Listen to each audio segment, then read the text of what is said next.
what I'm gonna say. Hey guys, what's up? Um, so let's just start slow here. I'm very excited that Trump is going to reclassify cannabis as Schedule 3 substance instead of Schedule 1 with like heroin and LSD. It's been a long time coming. I know, Rome wasn't built in a day. It should be totally legalized, but the government will be government. It hasn't even been illegal since the year 1937. It's been 88 years, and weed is now finally not Schedule 1 with heroin. It's just so ridiculous in the first place. But anyway, hopefully we can move forward. Um, let's see. I got a couple things here I want to show y'all.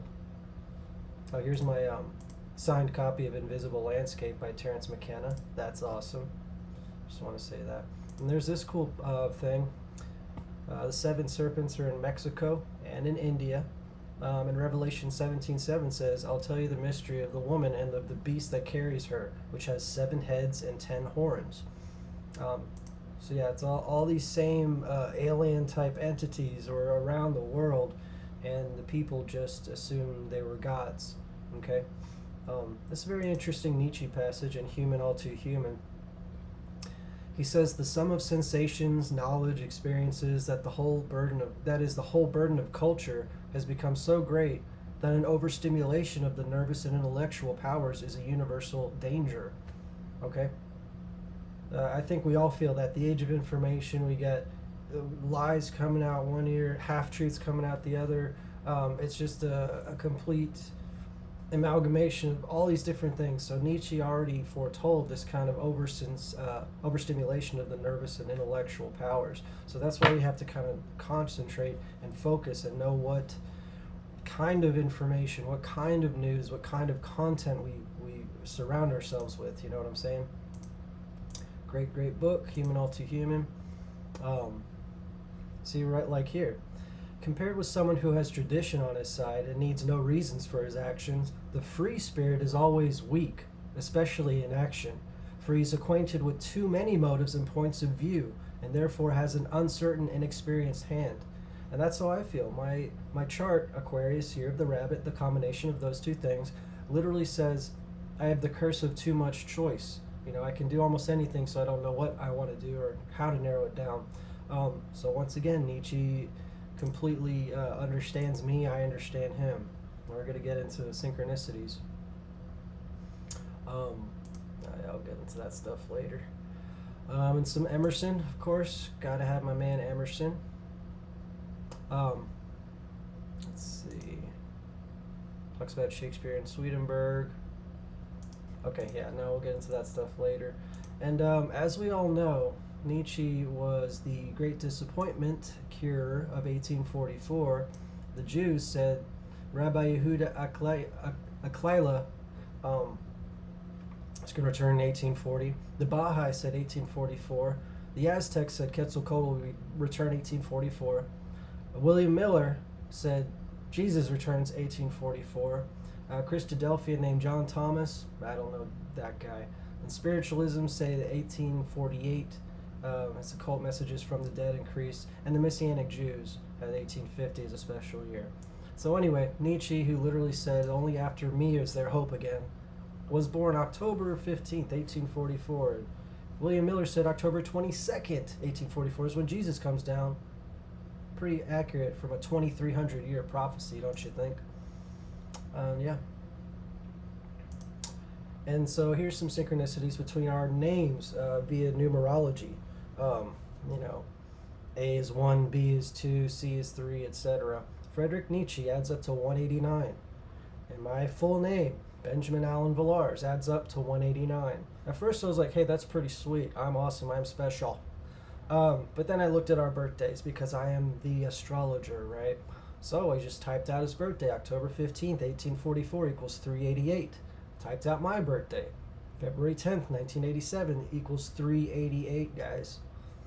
Now these are two completely separate calculations, 4 completely separate values, and both of the names are the same and both of the birthdays are the same. Now it would have been weird if like his birthday was the same as my name and vice versa, but no, God didn't want that. God said, no, your names will be the same. and your birthdays will be the same in English Gematria.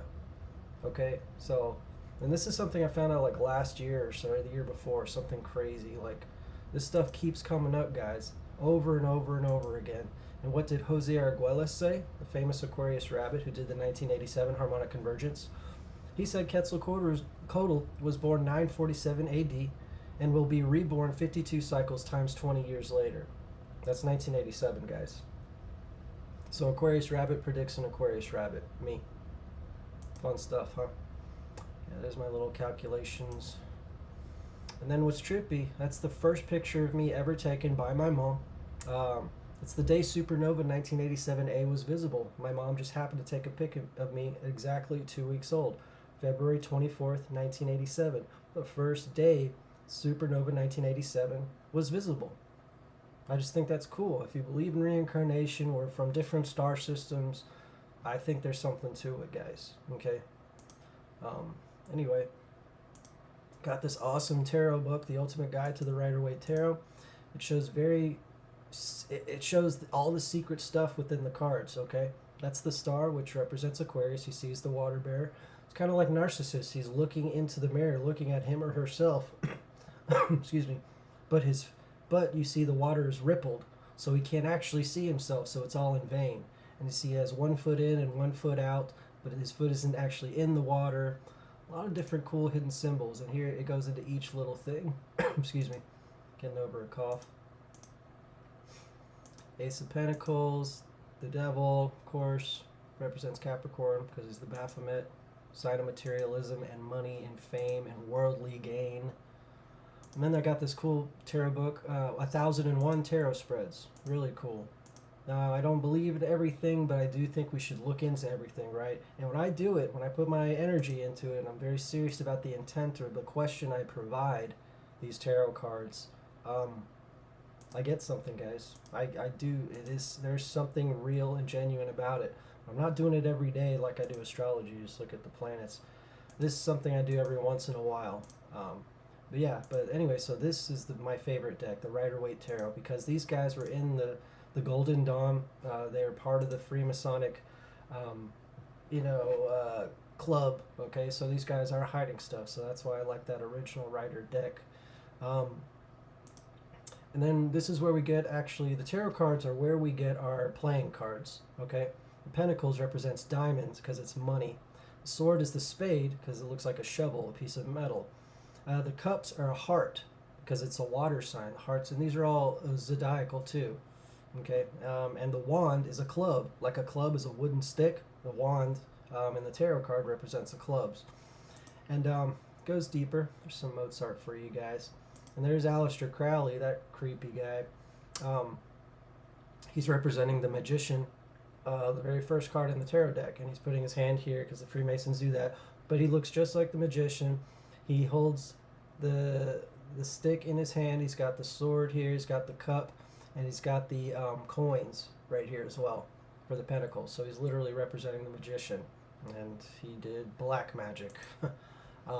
But what I found super interesting was this card, the Wheel of Fortune. Okay. Now it not only has the 4 zodiac signs, I kind of cut off the top on accident there. It's like the bull, the lion, the eagle, and the man, which is of course Taurus, Leo, Scorpio, Aquarius, right? But right here you see Yahweh, Yud, Hey, Vav, Hey, but we don't have to get into that. What I found interesting was the Latin here. It says T-A-R-O, so tarot or Torah. But as you can see, I'll zoom in a little. Excuse me. There we go. T-A-R-O. These letters can be used to form the following Latin sentence: Rota, Tarot, Orat, Torah, Ator. Rota, the wheel of tarot, proclaims the law, Orat, like oration. Proclaims Orat, Torah, the law, and of Hathor, Ator. So the wheel of tarot proclaims the law of Hathor, just using those 4 letters in a different order. I thought that was fascinating. I love hidden stuff like that. That's what kind of gets me going. Let's see what else we got here. Oh, look, there's J.K. Rowling. She has Salva Coagula to destroy in order to create, which is what the Baphomet has on his arm. Okay, so she's probably a hidden secret Satanist, just like all of them. No surprise there. And here's one of the older decks from Manly P. Hall's book. He has a whole chapter on tarot. Very cool. This one. And then I spread them out myself. You could see how it literally corresponds to the playing card. It just has one extra thing of the page.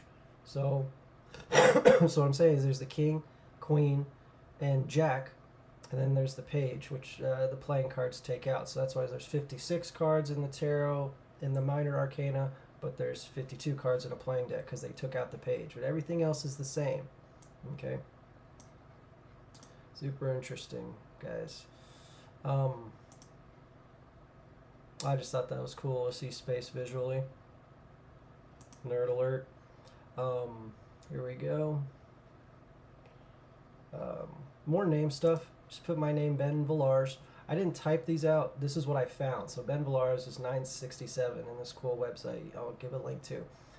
And my name, the irony of looking up my name's Gematria, and it's literally phrases about Gematria. Ben Villars, Gematria, the key of it all.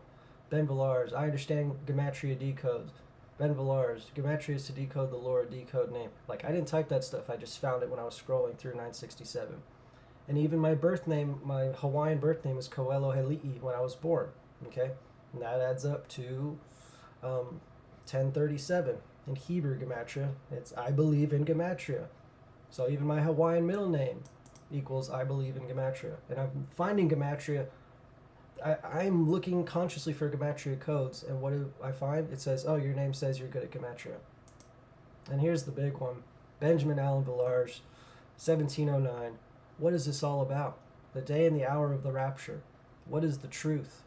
Denver International Airport. What is the mark of the beast? These are like my favorite topics ever. I can explain all of this stuff. This is exactly what my YouTube is all about, and it's my name. So look up your name, see if you have anything interesting corresponding to your Gematria. You know what I'm saying? There's my AI art. Don't worry, I don't get paid for it, so you can't knock me. Okay, yeah, then we'll end it on... This is another good book about the stars in the Bible, The Witness of the Stars. The last one was God's Voice in the Stars that we went over. This is a great book by E.W. Bullinger, talking about the same thing that the other books talk about. See, once again, it starts with Virgo. The biblical astrological rule is that the first zodiac sign isn't Aries, but it's actually Virgo, because Jesus is born from the Virgin, okay? And then Libra is the scales, Justice and Law, then Scorpion, then Sag, etc. And it ends with Leo the lion, okay? Because Jesus is the lion of the tribe of Judah. He overcomes. Okay, that's a brilliant book. Y'all need to get it. And lastly, let's get into some weird stuff. Some Freemason stuff right here already. Who can tell me? First off, there's 666 on the left. Real subtle, guys. But what is the Freemason sign? The symbol. It's a 90-degree ruler. Like here, there's a ruler and it says 90 degrees, and then a compass on top. So it's literally the Freemason ruler and compass right here, and then 666 on the left. Okay, these people are all in it to win it. Maybe it's not the animators who know it, but the people who say, hey, draw this. Why don't you do that? All these little subtle hints. And then, of course, in the DuckTales, it says, ask about Illuminati. This is a classic one. You can't overlook this one, guys. This is not a conspiracy. It's right there. Ask about Illuminati. Oh, someone was just bored. Yeah, right. Yeah, freaking right. And I saw this movie, The Day the World Blew Up, with Porky Pig and Daffy Duck. And it's interesting. This is the first shot of Daffy Duck. On his side of the room, it's like a mess, and then Porky Pig's is all clean on the other side. But anyway, you can see he's a conspiracy nut job.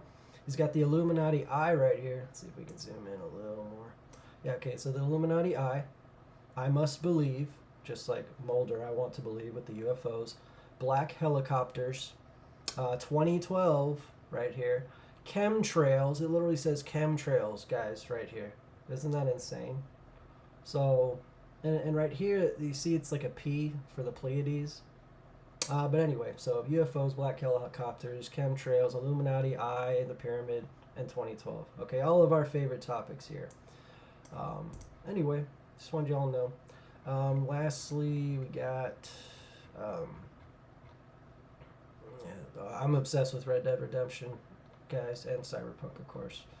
But anyway, yeah, so Trump signs executive order reclassifying cannabis, opening door to broader weed access. So now it's Schedule 3 instead of Schedule 1 with heroin. They literally said weed had no medicinal value for the past 88 years. This is the government you voted for. And yeah, we all know it should be legalized, but as I said, Rome wasn't built in a day. Baby steps, and hopefully people won't be persecuted for the plant of renown. It's literally Ezekiel 34:29 is the plant of renown. Okay, and if we look at Exodus 30:23, and in the Bible it says calamus. Okay, Exodus, movement of Jah people. Exodus 30:23. Here we go. Sweet calamus, 250 shekels. Okay, and this is a complete mistranslation. If we go to the Hebrew, 23.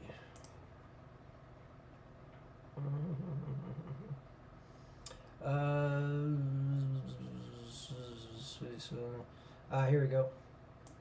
Calamus is not what this says. This says cannabosim. Okay? Luckily I can read Hebrew. See, you already see the English. Cannabosim. Cannabis. The Septuagint Greek Old Testament Bible didn't want to have it say cannabis, so they switched it to calamus. I mean, I love the Septuagint, but everything's corrupted somehow, some way, shape, or form. There's no perfect Bible. You have to look at all of them. So yeah, it doesn't say calamus here. Literally, the Hebrew says vicanabosim. Okay, so if we're so triggered by weed usage today, and it hasn't even been illegal since 1937, not even 100 years illegal, we have such a stimulus. We're so triggered by drugs and stuff. Meanwhile, you could have a fifth of Jack and die. But what did they think about cannabis 3,000 years ago? Okay, they knew it was part of the holy recipe or whatever, what have you. But anyway, there's the Hebrew right there, plain as day, cannabosim.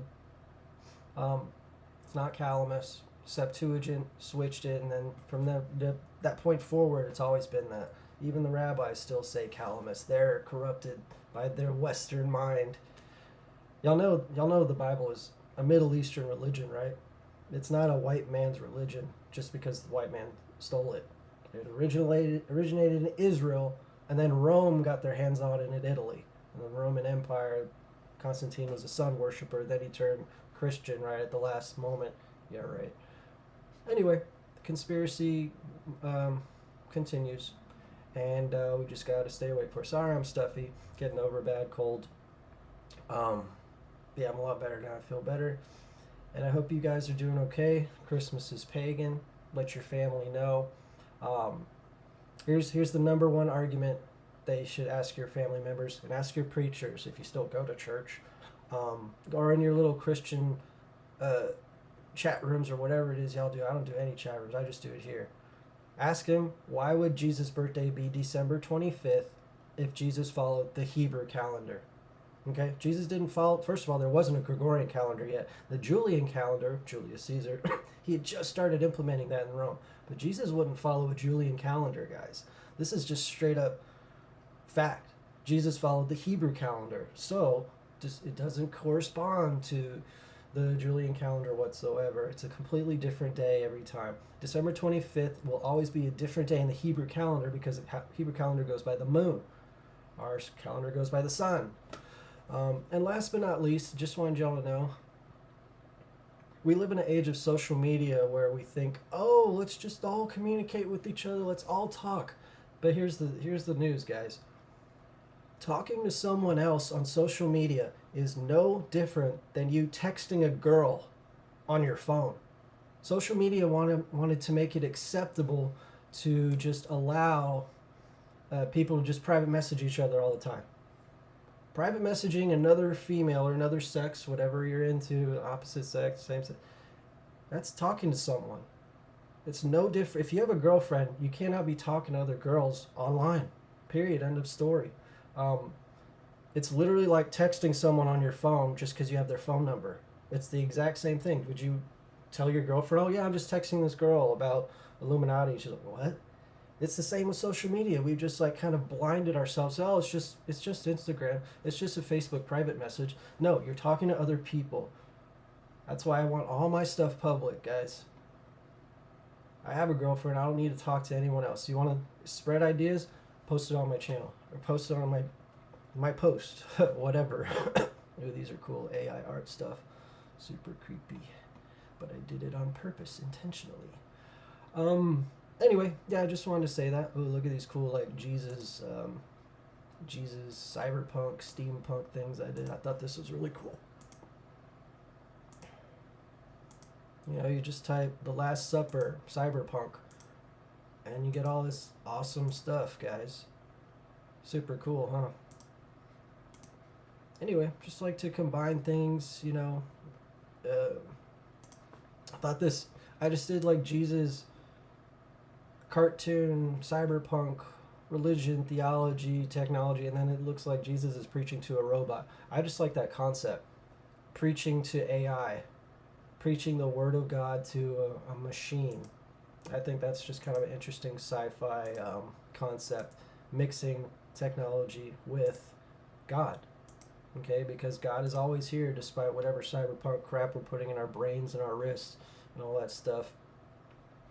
Oh yeah, guys, y'all see this crazy Epstein house with all these masks? It's literally like some eyes wide shut creepy stuff, guys. We don't even know what goes on in these satanic, disgusting people's places. Anyway, so yeah, that's an actual picture from the Epstein Island, and you can guess what goes on in there. All the world's a stage, and every entertainer plays a role in keeping it secret from you. There's all these famous people who like going like this or like that. Sorry, if you're famous, I'm sorry. I'll pray for you. And then I've been watching Billy the Exterminator because it's free on YouTube. I love this guy, but he's got the Freemason hat on. See, that's the Freemason compass and wheel we were talking about earlier in the Donald Duck thing. Okay, and then he had something written on his arm, Nibiru. It's these secret societies are waiting for this 12th planet to come and wipe us out, and for their gods to come back, the Anunnaki, the Nephilim of the Bible. Okay, these Freemason guys are waiting for that to come back, and this is like the only episode he wore this in. Okay, I noticed immediately. So, as they say, you know, well, I don't want to say like don't meet your heroes, but like don't look up to certain people the way you should. Like it can be fun and stuff, but then you know he's a part of it. Then it's just like, geez, no one's not a part of it. He's famous, so he's got to be a part of something, right? Okay. All right, ranted enough. Y'all have a great day. Christmas is pagan.